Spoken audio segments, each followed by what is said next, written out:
আমরা আজকে দশম শ্রেণীর অস্ত্রের বিরুদ্ধে গান কবি জয় গোস্বামী লেখা এই কবিতাটি পড়ব।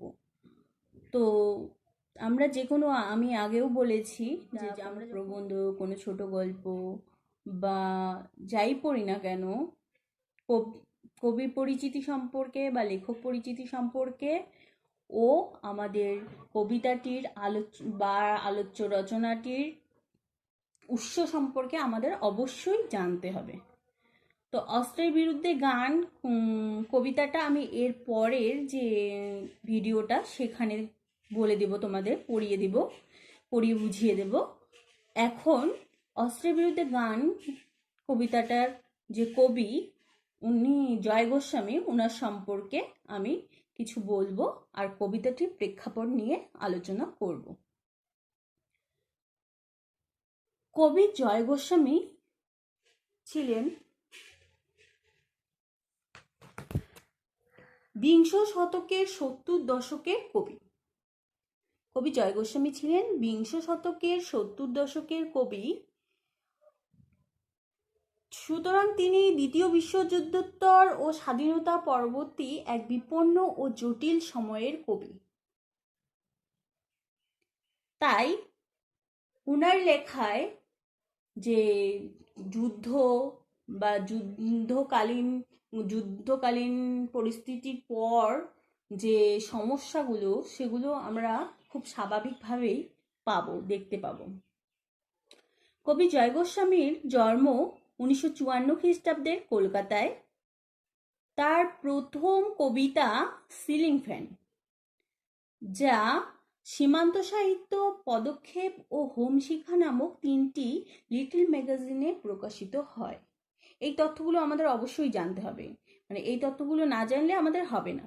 জন্ম, তার প্রথম কবিতা সম্পর্কে আমরা জানলাম।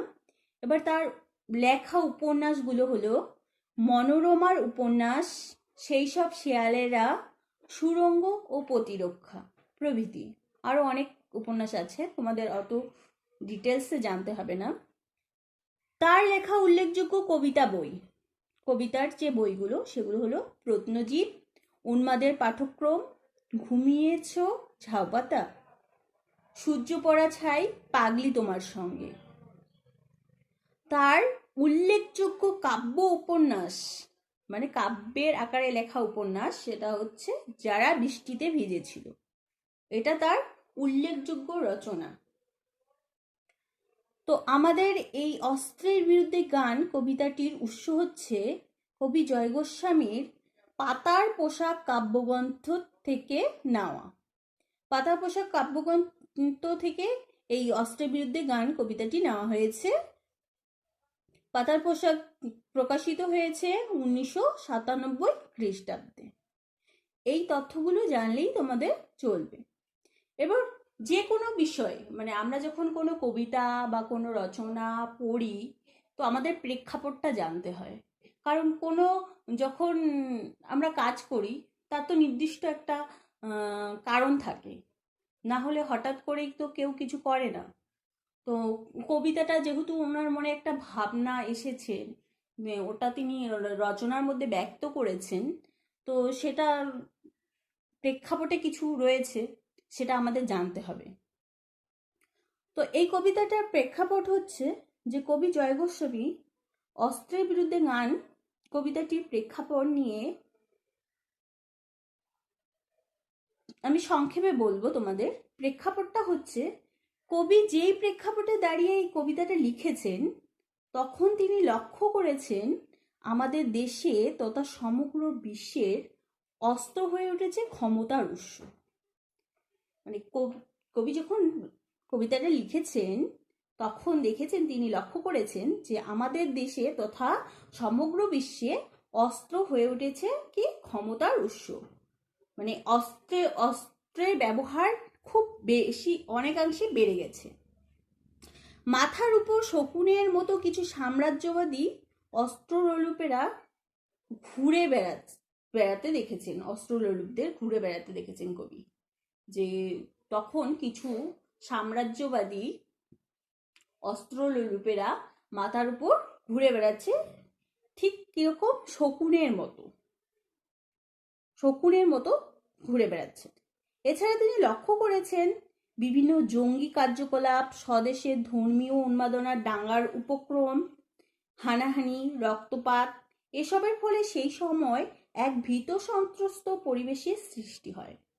মানে তিনি এছাড়াও অনেক কিছু লক্ষ্য করেছেন। সেগুলো হচ্ছে যে তিনি জঙ্গি কার্যকলাপ দেখেছেন, বিভিন্ন জঙ্গি গোষ্ঠীর আক্রমণ, হিংসাত্মক আক্রমণ, এগুলো দেখেছেন। স্বদেশের ধর্মীয় উন্মাদনার দাঙ্গার উপক্রম দেখেছেন, মানে ধর্মের ফলে যে হানাহানি, মানে একটা বিদ্বেষ তৈরি হয় যার ফলে দাঙ্গা সৃষ্টি হয়। রক্তপাত দেখেছেন। এইসব একটা সেই সময় ভীত সন্ত্রস্ত পরিবেশে সৃষ্টি করেছে, মানে সবাই তখন একটা ভয়ে ছিল। কবি ঠিক এই কারণেই উদ্ধত্ত অস্ত্রের বিরুদ্ধে প্রতিরোধ গড়ে তুলতে চেয়েছেন। ঠিক এই কারণেই কবি চেয়েছেন যে উদ্ধত্ত যে অস্ত্র, এর বিরুদ্ধে কিছু একটা ব্যবস্থা নেওয়া হোক। তিনি তার প্রতিরোধের মাধ্যম হিসেবে গানকে বেছে নিয়েছেন। কবিরা কি হয়, কবিরা বা কোনো লেখকরা সবসময় তো সরাসরি ভাবে যুদ্ধক্ষেত্রে অবতীর্ণ হয় না। ওনারা কি করেন, ওনারা কোনো কিছু দেখে, পারিপার্শ্বিক দিক দেখে যে কি হচ্ছে সেটা ভেবে ওনার লেখনীতে ব্যক্ত করেন। তো কবি জয় গোস্বামী যখন চোখের সামনে এগুলো দেখছেন, এরকম একটা পরিবেশ, তখন ওনার মাথায় ভাবনা এসছে যে কি করে এটা প্রতিরোধ করা যায়। তখন তিনি লেখনী ধরলেন, কবিতাটা লিখলেন। আর কবিদের বা লেখকদের সবচেয়ে বড় হাতিয়ার হচ্ছে লেখা। এই লেখার মাধ্যমেই ওনারা সবার কাছে, সাধারণ মানুষের কাছে পৌঁছে যেতে পারে, সবাইকে সচেতন করতে পারে, সবার মধ্যে শুভ বুদ্ধির জাগরণ ঘটাতে পারে।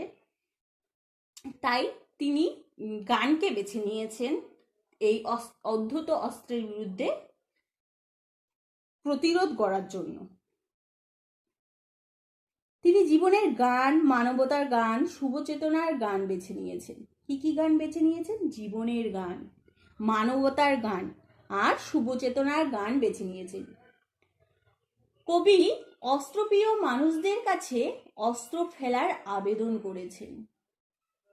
কবি বলেছেন যে যারা অস্ত্রকে ভালোবাসে, যাদের মধ্যে মানবতা নেই, যারা যুদ্ধ, হানাহানি, রক্তারক্তি এগুলো ভালোবাসেন, তাদেরকে তিনি আবেদন করেছেন যে তারা যিনি অস্ত্রটাকে ফেলে দেয়, অস্ত্রকে প্রাধান্য না দিয়ে তারা যেন জীবনে গানকেই বেছে নেয়। কবি শুধু একা নন, এরকম হাজার হাজার মানুষ আজ অস্ত্রের বিরুদ্ধে সোচ্চার হয়েছে। তো আমরা যখন কোনো যুদ্ধে মানে জয়ী হতে চাই, তখন আমরা একা কোনো কিছু করতে পারি না। আমরা কোনো বৃহত্তর কাজ করতে গেলে আমাদের অনেকের, সবার সাহায্যের দরকার হয়। ঠিক তেমনিভাবে যে কবি শুধু একাই নয়, এরকম অনেক মানুষ কবির সঙ্গে অস্ত্রের বিরুদ্ধে সোচ্চার হয়েছেন। শেষে এ কথাটা না বললেই নয়, আমরা কেউই অস্ত্রকে পছন্দ করি না। আমরা কি চাই কেউ যে যুদ্ধ হোক, মারামারি হোক, রক্তারক্তি হোক? কারণ আমরা চাই না, আমরা শান্তিপূর্ণভাবে বাঁচতে চাই। কারণ অস্ত্র মানেই যুদ্ধ, অস্ত্র মানে কি? যুদ্ধ। আর যুদ্ধ মানেই হানাহানি, রক্তারক্তি, মৃতদেহের ছড়াছড়ি। তাই আমরা সকলে গানকেই বেছে নেব। কারণ মানে যেহেতু অস্ত্রের ফলে এত ক্ষয়ক্ষতি হচ্ছে, মানুষের হানাহানি, বিদ্বেষ, রক্তারক্তি, মৃতদেহ ছড়িয়ে ছিটিয়ে থাকছে, ফলে আমরা অস্ত্রকে প্রাধান্য না দিয়ে আমরা গানকেই বেছে নেব। কারণ এই গানই আমাদের বেঁচে থাকার রসদ যোগায়, আমাদের শুভ চেতনার উন্মেষ ঘটায়, সর্বোপরি ভালোবাসার মন্ত্রণা দেয় ও একতা গড়ে ওঠে। আমি এই অস্ত্রের বিরুদ্ধে গান কবি সম্পর্কে ও কবিতাটির প্রেক্ষাপট সম্পর্কে এই কবিতাটিতে আলোচনা করে দিলাম। এরপরে আমি কবিতার সম্পর্কে আলোচনা করব।